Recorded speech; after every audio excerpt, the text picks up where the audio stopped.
Oke, kembali lagi di Kabinet Bayangan. Gimana tadi Pak Menkominfo, silakan dielaborasi itu. Jadi menurut saya lebih baik PDIP ini satu kata satu perbuatan. Oh iya. Tegas banget ini Pak Yai. Oh enggak harus, karena menurut saya kan juga kebetulan pernah membantu PDIP 2014. Roots-nya memang seperti itu, marwahnya itu seperti itu. Jadi daripada gabung dalam sebuah koalisi bahtera yang besar, rakyat ini tidak ada yang terwakili. Nah menurut saya sudah tanggung. Nggak paten ya? Nggak paten, Mas Hasto setiap hari kerjaannya nyikatin Pak Jokowi seperti itu, terus ngapain lagi nanti bergabung? Ya kan, logikanya dasarnya seperti itu. Bagi saya ya, ini bagus bagi PDIP sendiri. Oh, berarti langkah Mas Hasto ini udah tepat ini.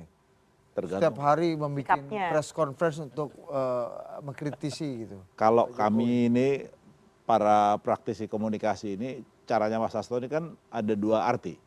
Bisa jadi emang itu caranya Mas Hasto yang kepingin PDIP di luar. Karena mungkin ada sebagian Korea-Korea itu yang kepinginnya di dalam. Nah kan kita nggak tahu. Kenapa yang pengen di dalam itu Korea-Korea? Ya kan Korea ada yang utara, ada yang selatan. Ya, canggih. Canggih. Iya. Kalau kita sebutnya di Korea itu namanya ini jatuh kucing. Ya, jatuh kucing. Itulah. Kan ada Korea yang melenting dan tidak melenting. Nah jadi itu. Jadi menurut saya kalau memang mau konsisten dan memang bagusnya dengan tadi udah tidak datang, ya sudah. Nggak ada yang salah dengan Mas Ganjar bilang kepada pemenang gitu ya. Berarti Mas Ganjar dan Pak Mahfud tidak datang adalah sejalan dengan strategi Mas Hasto tadi kalau ingin di luar gitu. Saya nggak bilang begitu karena bisa jadi benar mereka tidak menerima undangan. Ya. Ya kan kalau itu masalah masih abu-abu lah. Ya. Tapi kalau masalah ngomongnya bahwa tidak menyebut nama untuk kepada pemenang, ya itu haknya Mas Ganjar. Kita nggak bisa memaksakan orang untuk tiba-tiba menjadi sangat baik seperti yang Bang Masinton bilang. Ya sudah, kita udah begini. Tapi kan undangan itu Don't expect too much. haknya Mas Ganjar sebenarnya, Gus. Oh iya. Haknya nggak diberikan harusnya Melawan komplain dong. dong. Aku mau datang Iya. tanpa diundang. Iya, aku udah mau naik sepeda dari Jogja untuk datang gitu. Udah pakai helm. Nah, jadi ke situ. Setuju nggak Bang kalau kira-kira di situ? Iya. Sebagai pribadi bukan sebagai Betul, itu kan lebih pada acara seremoni. Anda jadi host juga. Kalau nih. tidak iya lupa kita. izin Pak Presiden dan Pak Wapres. Ya kalau nggak salah juga pada 2014 penetapan hasil Pilpres 2014 lalu juga itu cuman dihadiri yang pemenang aja. Artinya itu sebenarnya sih nggak ada inilah, lebih pada seremoni lah itu. Artinya secara sikap gentleman, udah disampaikan kok, diucapkan selamat. Gitu. Kan legitimasi Bang, ini legitimasi penting untuk menjalankan pemerintahan selanjutnya. Ya, tanpa Kalau di tidak Amerika kan sebelum ada victory speech, yang kalah harus kasih pidato konsesi dulu, ucapkan selamat, baru yang menang. begitu putusan MK kemarin disampaikan, itu final dan mengikat, Prof Mahfud dan Pak Ganjar menyampaikan. Iya. Begitupun dengan Pak Muhaimin beserta Pak Anies. Ya. Gitu loh, menyampaikan ucapan selamat. Jadi Udah cukup saya ya? rasa Udah cukup ya? Udah cukup. Perkara nyebut nama nggak nyebut nama itu style aja lah ya. Ya itu teknis lah itu. Iya kan, artinya kan pemenangnya kan cuma satu, bukan ada dua pemenang kan. Selain begitu. teknis itu namanya ada bentrok hati sih Bang. ini yang saya mau tanya gimana nih ke coba Menteri bentrok hati Agama. gimana? Ya bentrok Anda. hati bahwa ya tidak nyebut nama memang adalah sesuatu yang sangat pribadional sebenarnya. Nyebut Apa coba? pribadional. Personal dan subjektif. Nah, itu Ya, maksudnya. itu pribadi. Jadi ya udah disebut aja sebagai pemenang. Pemenang itu orang juga pasti mensimplifikasi adalah Prabowo dan Gibran. Seperti Bukan halnya Jokowi, bukan Jokowi ya? bukan Jokowi. Jadi seperti halnya Miftah Sabri itu tidak mau menyebut Gibran. Dia hanya selalu menyebut Jokowi Junior. Itu kan sangat personal gitu. Sebagai bentuk penolakan terkait dengan majunya Gibran sebagai wakil presiden. Dan Miftah Sabri itu declare loh, tidak mau menyebut nama Gibran, selalu menyebut Jokowi Junior. Itu sebagai resistensi. Kayak beliau dong. Nah, Maka persis juga seperti nggak Bang manggil Masinton. Meskipun- Nggak mungkin nyebut Gibran, Samsul terus itu kemana-mana. Personal aja. Tapi publik paham siapa yang dimaksud. Termasuk soal siapa yang disebut dengan pemenang ketika Prof Mahfud dan Ganjar memberikan satu statement kemarin saat MK memutuskan, itu orang tahu pasti tujuannya kepada Prabowo dan Gibran Raka Buming Raka. Tapi dalam suasana hati yang semacam ini, memang betul ya. Kalau melihat kecenderungan rata-rata secara umum, Pribadional ini ya. iya sangat pribadional lah penilaian saya ini. Memang PDIP itu mau di luar, Pak. Jadi intonasi yang sampai ke publik itu memang PDIP terus menyalak, agresif. Meski nyalakan dan agresivitasnya itu bersayap. Yang diserang itu bukan Prabowo, tapi Jokowi dan keluarga besarnya. Jokowi wa akhwatuha dan keluarga besarnya. Dan sahabat-sahabatnya, para relawan juga dikritik dan terusnya. Belum pernah saya nemu teman-teman PDIP itu mengkritik Prabowo Subianto, Bang. Mungkin saya salah menghitung ya. Tapi kalau Pak Jokowi itu melebihi sholat 5 kali sehari, Pak. Bisa 7 kali itu kritiknya. Sunahnya ya. Termasuk sunahnya itu. Habis kritik Jokowi, kritik Samsul lah nabrak pintu tol kan. Besoknya lagi disuruh jujur dan seterusnya. Itu artinya apa? Ada suasana kebatinan yang tidak selesai dalam konteks ini. Pak Masinton aja punya pantun nih Pak Presiden. Jaka Sembung Bambang Pacul ini kan. Apa? Nah ini berarti arus utamanya itu mau di luar menurut Mr. Adi Pray tadi. Iya, Nah, tapi gimana caranya? Apakah Korea-Korea yang mau di dalam tadi ini Nggak melawan. nggak melawan? Kan kita seperti yang Gus Ipang bilang tadi, persatuan Korea-Korea ini cuma ada dalam pikiran kan, nggak dalam perbuatannya nggak sulit bersatu nih kan. Nanti perlawanan Korea-Korea akan kelihatan tuh di bulan Mei kan. Kemana arah sikap politik itu. Karena kalau mau melihat dua madhab besarnya, ini yang sampai ke publik kan madhab di luar, Pak. Madhab serang menyerang, madhab yang konferensi pers setiap hari, ya kan? Nah sementara madhab yang akomodatif, Mbak Puan Maharani dan kawan-kawannya itu memang silent pergerakannya, akomodatif, cukup terbuka kepada siapapun. Tapi bukan berarti tak ada lobby-lobby dan keinginan. Ya endingnya tentu di bulan Mei, di mana PDIP akan memutuskan kemana sikap politik mereka. Apakah istiqomah iman politiknya di luar atau dia akan menjadi bagian di dalam. Ini kan tergantung siapa yang kuat-kuatan membisikkan kepada ketua umum mereka, Megawati Soekarno Putri. Kalau yang kuat bisikannya adalah suara konferensi pers yang agresif, maka akan ada di luar. Tapi kalau yang masuk ke hatinya itu adalah suara Korea-Korea yang sedang berjuang untuk berada di dalam, bukan tidak mungkin PDIP akan memutuskan. Karena kalau kita membaca landscape politik kita ke depan, posisi agresif itu nggak menguntungkan loh. Di 2024 kalau kita hitung rata-rata ada sekitar 62% kelompok pemilih umur 40 tahun ke bawah, Pak. Dan sikap politik mereka nggak suka dengan yang nyalak-nyalak itu. Suka yang gemoy-gemoy, joget-joget. Dan nggak berat-berat pikirannya. Ini tentu dihitung juga oleh kawan-kawan PDIP. Jadi agresif untuk memperlebar ceruk pemilih mereka. Itu terjadi 10, 15, dan 20 tahun yang lalu. Tapi ke depan sudah berpikir yang lain. Apalagi kita melihat Prabowo ini saat ini selalu ingin kelihatan tampil bersahaja, seperti anak muda, low profile, dan seterusnya, dan so on and so on. Begini, tadi kan cuma dibahasnya kan tergantung sama Bu Ketum, ya kan? Nah, padahal kan ada parameter lain, yaitu pemilik kekuasaan yang akan datang. Pak Prabowo. Nah jadi kalau ngelihat dari dua, ini dapat bocoran ya, kita nggak boleh nyebut info A1. Ingat di hari Lebaran, Mas Rosan kan datang ketemu Ibu. Dua kali itu. Dua kali itu. Halal jam 11. Halal paginya, terus sorenya dipanggil lagi suruh ketemu. Oh sorenya datang Ibu. lagi? Iya, siang menuju sore itu datang lagi ke sana. Terus kita tanya dong, lo ngomong apaan aja San? Enggak, Ibu cuma cerita aja masalah sejarah. Oh menarik sekali, kita kan kepengen tahu nih ada bocor. Enggak, ternyata cerita sejarah. Nah cuman di situ adalah sedikit-sedikit menyinggung-nyinggung Solo lah gitu kan. Jadi ternyata Solo itu Jokowi. Solo itu Pak Jokowi.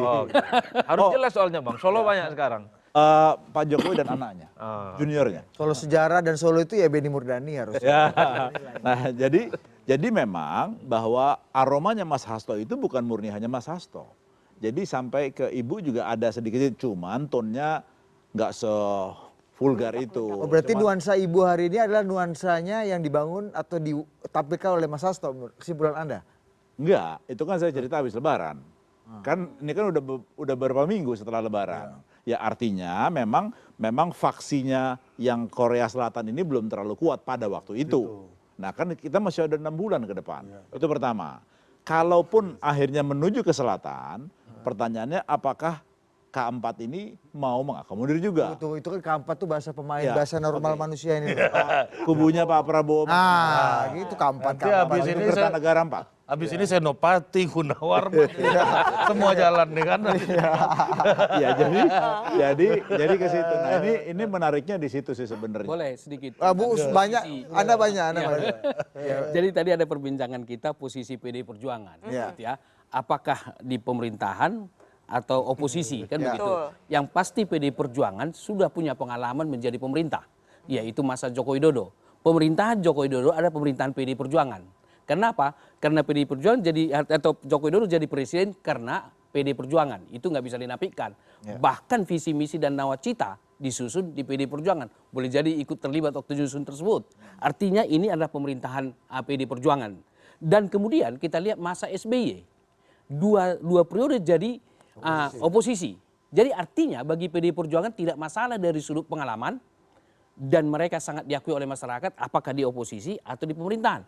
Nah konteksnya sekarang adalah kita lihat tadi teman-teman menteri mengatakan bahwa hubungan relasional antara Megawati dan Prabowo tidak terganggu itu gitu ya. Dan kalau kita lihat selama pemilu yang melakukan diduga kecurangan itu saya melihat tidak dilakukan oleh Pak Prabowo.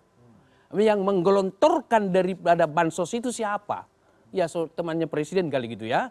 Nah ini jadi semua pergerakan yang ada itu sebenarnya boleh dikatakan tidak Prabowo yang melakukan. Dan kemudian relasional antara Prabowo dan Megawati sangat baik. Memang kalau kita pakai hubungan antar pribadi bahwa memang hubungan antar manusia itu kadang menghangat, kadang mendingin, cooling dan lain-lain gitu ya.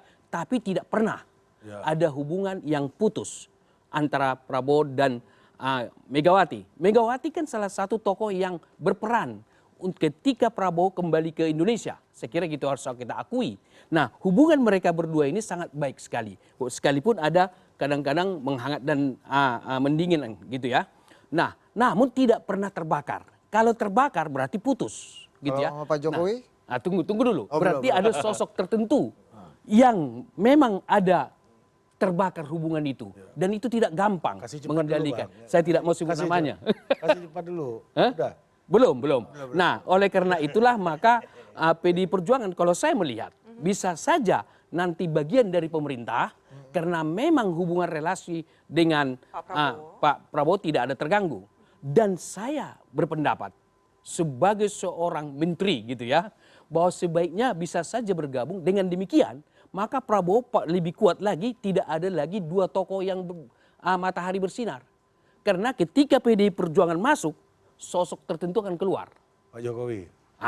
Kira. Tapi kan wakilnya Pak Prabowo, Mas Gibran. Baik. Itu anggota tubuhnya Pak Prabowo. Baik, ya betul. Bagian dari pimpinan daripada Prabowo. Dengan demikian, Kalau bisa dijual enggak harus ke Kamboja kalau dulu. tugas atau jabatan wakil presiden itu sangat tergantung dalam tanda kutip ya, adalah belas kasihan daripada presiden. Ya tugasmu hanya meresmikan, menutup acara misalnya. Bahasa dari kampungnya, kau duduk aja lah, kau di situlah. Bisa. Ban serep. Ya, ban serap gitu ya, kalau sesuatu yang terjadi.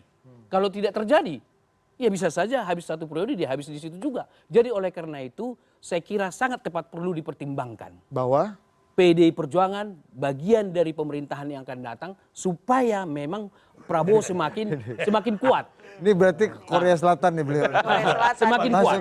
Kalau tidak dua matahari Main bersinar nanti. Main teman-teman saya aja. Jadi sebenarnya kalau bagi PD Perjuangan ya. Bang, izin bang. Bagi PD Perjuangannya kita lanjutkan supaya paten dan panjang usai jeda.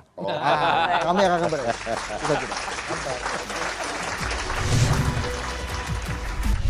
Agak rumit menghadapi PDIP kalau berada di luar kekuasaan, Pak. Ini kecil-kecil cabai rawit, anggaplah begitu. Apalagi cabainya udah gede, apalagi cabainya gede. Pemenang pileg, kalau di luar kekuasaan tiap hari konferensi pers, repot, Pak.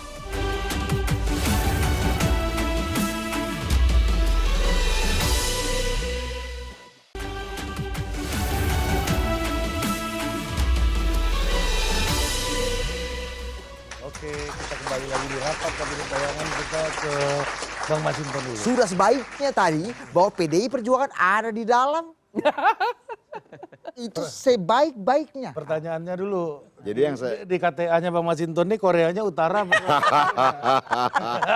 Atau di MZ ini Bang Masinton? Iya, tadi lupa Gus Ipang kan Korea Utara tadi Mas Hasto dan Mas Ganjar ibaratnya gitu. Korea Selatan siapa tadi? Mbak Puan, Bang Pacul. Ada satu lagi Emrus Yobi, demilitarized zone ini kan.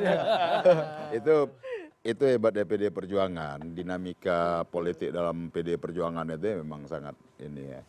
Ketika keputusan diambil itu semua tegak lurus di situ. Nah artinya apa? Yang saya pahami dalam sikap politik ya PD Perjuangan oleh Ibu Megawati gitu ya, bahwa selalu menempatkan konteks kedaulatan rakyat, demokrasi itu di atas dari persoalan kita ikut dalam pemerintahan atau tidak. Ibu Megawati tidak akan ngambil jalan ya berada dalam, meskipun ditawari dalam pemerintahan, kalau pemerintahan itu kemudian dia mengabaikan prinsip-prinsip yang secara nilai ya, nilai demokrasi, kerakyatan diabaikan. Nah, bagi PD Perjuangan tentu ya yang utama itu adalah bagaimana politik itu sebagai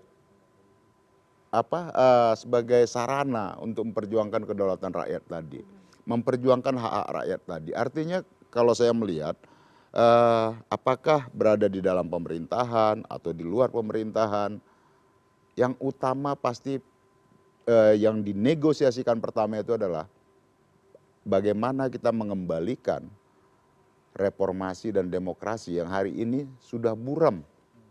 Gitu loh. Yang saat ini buram.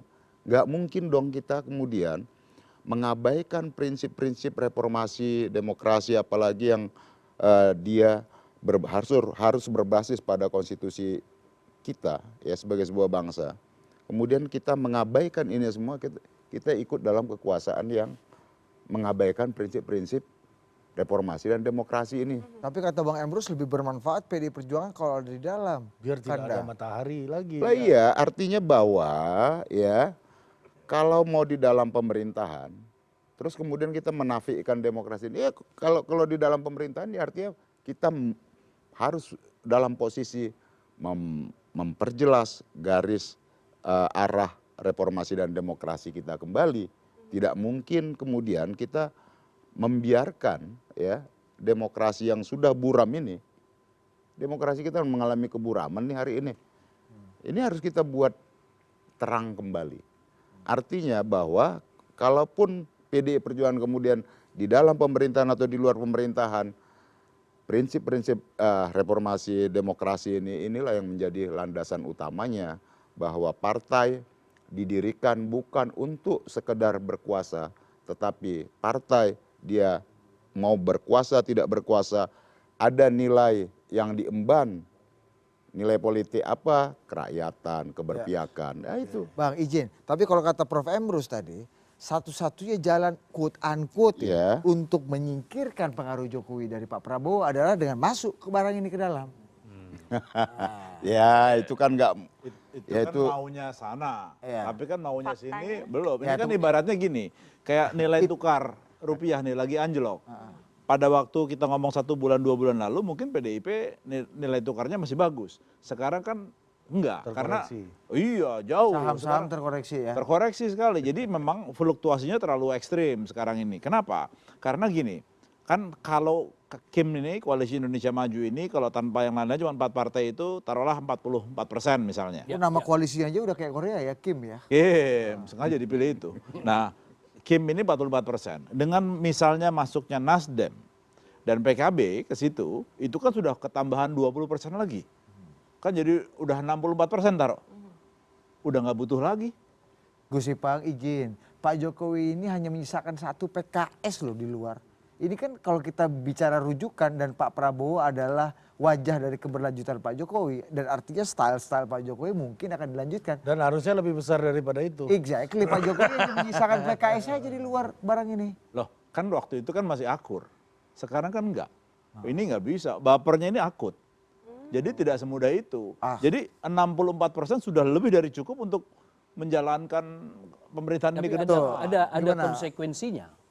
Artinya bahwa kalau misalnya PDI Perjuangan ada di luar dengan kalkulasi seperti itu, pertama yang tambahkan ada 2 partai, Nasdem sama PKB.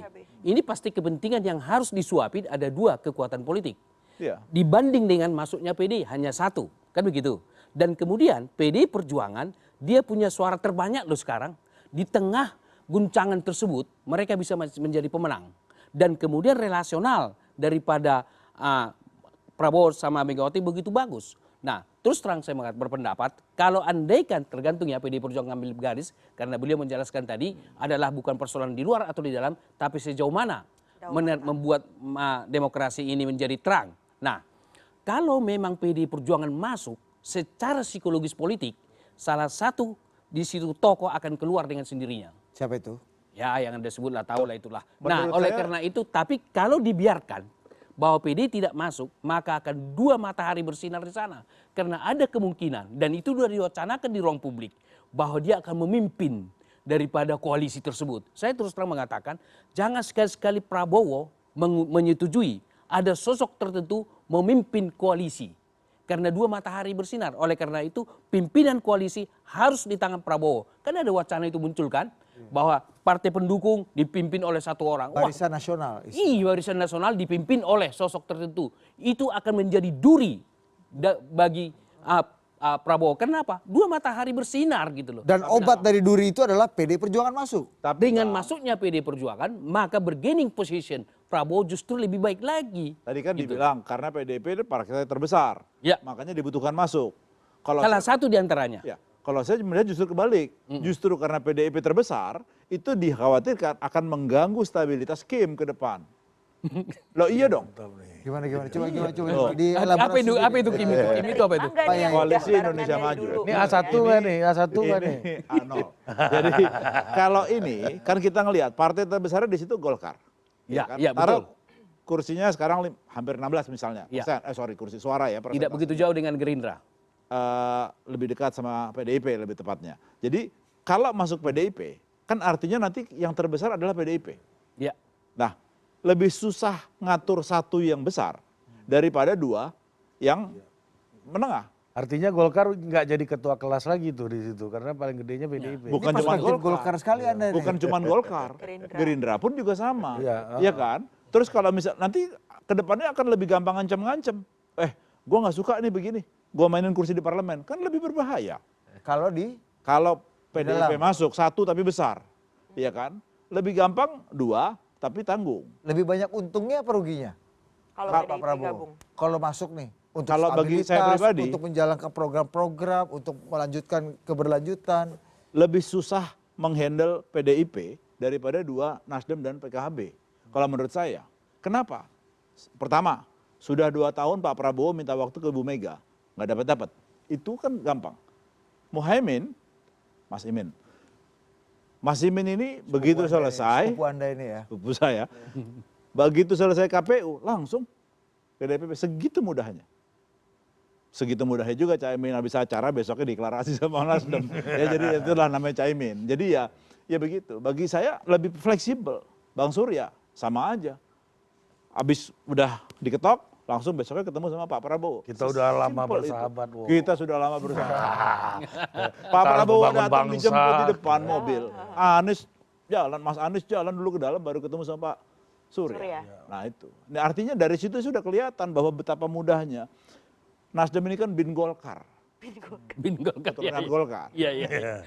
Kalau Gerindra- dihukum nih junto ya. Gerindra juga sama, bin Golkar juga. Jadi Golkar ini semua 2.0. nafasnya semua sama. Iya kan? Nah tapi kalau PDIP ini kan enggak. Bagus juga istilah. Iya. Jadi itulah. Jadi Kenapa nggak binti, Gus? belum. Nanti seksis kok. Ini lagi aduh. Jadi ke situ bagi saya memang sekarang posisinya PDIP bisa tuh ada yang utara sama yang selatan, tapi bagi saya nilai tawarnya sudah drop. Karena yang ini udah 64%. Kita pikir ini ngapain? Jangan-jangan terlalu gede Bang, susah. Anda pemenang pemilu loh, dianggap drop loh sama kawan. Jadi gini loh ya, politik itu nggak bisa dihitung itu tadi. Politik itu bukan dihitung dalam angka-angka pragmatis seperti itu. Ketika hasil pemilu pemilu 2004, 2009 gitu ya, itu jelas kok. Artinya apa? Bahwa mau PDI Perjuangan sendiri juga dia punya sikap sendiri. Nah, di situ Gus Ipang, bahwa artinya membaca PDI Perjuangan itu, politik itu bukan sekedar kekuasaan, jauh dari itu, Pak. Artinya kita pernah sendiri, ya, kita bersekutu dengan rakyat. Bahwa hari ini, ya, dalam konteks hari ini menurut saya ada nilai, ada perjuangan besar tentang bagaimana masa depan demokrasi di Indonesia hari ini yang sudah mengalami pemburaman ini, untuk kita bisa buat terang kembali. Nah, jadi artinya apa? Bahwa bagi PDI Perjuangan, mau di dalam kekuasaan pemerintahan maupun di luar pemerintahan, yang utama adalah rakyat tadi, Pak. Setuju. Nah, sekarang bagaimana kita mau menjelaskan kalau hari ini siapa yang akan menyuarakan tentang kehendak rakyat tentang demokrasi, keadilan, dan lain-lain sebagainya tadi itu. Ini udah Korea Utara ini ya. Nah, artinya Arahnya. ya enggak. Enggak juga. Sorry Bu, bahwa nanti PDI Perjuangan itu tadi saya mau jelaskan, mau di luar mau di dalam pemerintahan, ada yang utama di dalam prinsip politik tadi itu, bukan sekedar bagi-bagi jabatan tadi, Pak. Dan PDI Perjuangan selalu konsisten di situ. Disitulah saya membuat bahagia berjuang bersama PDI Perjuangan, Pak. Karena ada nilai yang diusung dan diperjuangkan di sana, bukan sekedar politik, jabatan, kekuasaan. Itulah politik. Artinya apa? Tugas partai politik itu harus memberikan satu edukasi, memberikan satu pemahaman dan kesadaran kepada rakyat bahwa politik itu bukan sekedar jabatan dan kekuasaan, gitu loh. Oke, kita ke Menteri Agama. Apa tafsirnya perdebatan ini? Tadi kata yang mulia Emrus Yombing ini, ya kan yang lebih cocok jadi lawyer, kupikir daripada jadi ahli komunikasi ini tadi stylenya ya. Itu PDI masuk ya kan supaya bisa berkontribusi dan mengurangi pengaruh Jokowi sekaligus menyelamatkan Pak Prabowo dari potensi matahari kembar. Dua matahari kembar. Dua matahari kembar. Sementara Gus Ipang tadi bilang hal PDI itu valuasinya udah drop ya kan. Sementara Bang Mas Hinton bilang ini yang penting mau dalam mau luar, yang penting rakyat. Demokrasi. Ya saya kira semuanya sangat tergantung kebutuhan Prabowo Subianto. Ini kan bukan hanya soal pertemanan tapi juga soal kenyamanan. Jangan-jangan misalnya Pak Prabowo ini kenapa misalnya punya interest untuk bertemu dengan Megawati, ingin mengajak berkoalisi, ya karena memang agak rumit menghadapi PDIP kalau berada di luar kekuasaan, Pak. Ini kecil-kecil cabai rawit, anggaplah begitu. Apalagi cabainya udah gede, apalagi cabainya gede, pemenang pileg. Kalau di luar kekuasaan, tiap hari konferensi pers, repot, Pak. Dulu di zamannya SBY, kan PDIP tidak terlampau kuat secara signifikan. Tapi kan SBY kerepotan juga menghadapi bagaimana Bang Masinton, kemudian aktivis-aktivis teman-teman PDIP yang lain tiap hari itu memprotes kebijakan-kebijakan politik SBY. Gak happy dan mereka berpengalaman. Tarif listrik aja naik sekali doang kan waktu itu. Kan? Betul. Dan setiap saat mereka itu konferensi pers dan gelar spanduk di semua institusi-institusi pemerintahan yang mengeluarkan kebijakan-kebijakan yang dinilai tidak pro rakyat. Bisa dibayangkan dengan PDIP sebagai partai pemenang pileg berada di luar, nyalak setiap saat, konferensi persnya bukan hanya melampaui sholat 5 waktu itu, tiap saat itu repot juga sebenarnya. TikTok belum ada lagi. TikTok, apalagi sekarang TikTok dipotong macam-macam. Jadi Anda nggak setuju dong valuasinya udah drop habis-habisan? Memang kalau ukuran kekuatan politik parlemen valuasinya turun, tapi secara kualitatif, kualitas sebagai oposisi, PDIP nggak ada yang meragukan, Pak. Dan menurut saya oposisi yang cukup teruji dan konsisten, berani nyalak sekalipun suaranya tidak kuat saat itu di zaman SBY, ya PDIP, Pak. Nah, PKB dan Nasdem ini belum punya riwayat menjadi oposisi dan tangguh, Pak. Belum punya riwayat yang tangguh. Belum pernah berpanas-panasan di luar parlemen. Nasdem bin Golkar ini tadi ya. Nah, Nasdem bin Golkar, PKB bin apa dong? PKB. Bin Nahdlatul Ulama nggak akur sama ketum PBNU. Repot, Pak. Dan bahkan PKB di 3 pemilu terakhir di barisan pemenang terus kan. Betul, karena ya kalau misalnya PKB ataupun Nasdem, ya oposan-oposan yang sebenarnya kekuatan politiknya mungkin sudah bisa ditakar sejauh mana. fragmentasi dan kekuatan politik mereka di bawah. Tapi kalau PDIP ini kan berjejaring kekuatan politiknya, Pak. Dan itu terbukti 10 tahun ketika berada di luar kekuasaan. Oleh karena itu saya melihat bagaimana sebenarnya style dari politik Pak Prabowo. Jangan-jangan PKB oke bagi Pak Prabowo, Nasdem oke, PDIP juga oke, Pak. Disatukan ini kawan semua. Ya, tapi gini Pak Menteri, untuk tadi analisanya yang mulai Emrus Yombing ini masuk untuk mengurangi beban Pak Prabowo akan potensi matahari kembar dari Pak Jokowi. Gimana menganalisa itu? Saya kira tidak. Paling paten dijawabnya usai jeda. Aduh. Kita akan bicara lupa kita relasi ini Pak jawabannya. Jokowi juga dalam variabel ini usai jeda. Tetap bersama kami. Dan diperhitungkan adalah harus bergabung dengan partai politik gitu. Ya, partai politik besar tentu saja, bukan partai politik kelas menengah ke bawah. Siapa yang kira-kira cocok dengan stylenya Pak Jokowi? Kan selama ini yang dikaitkan dengan Jokowi kan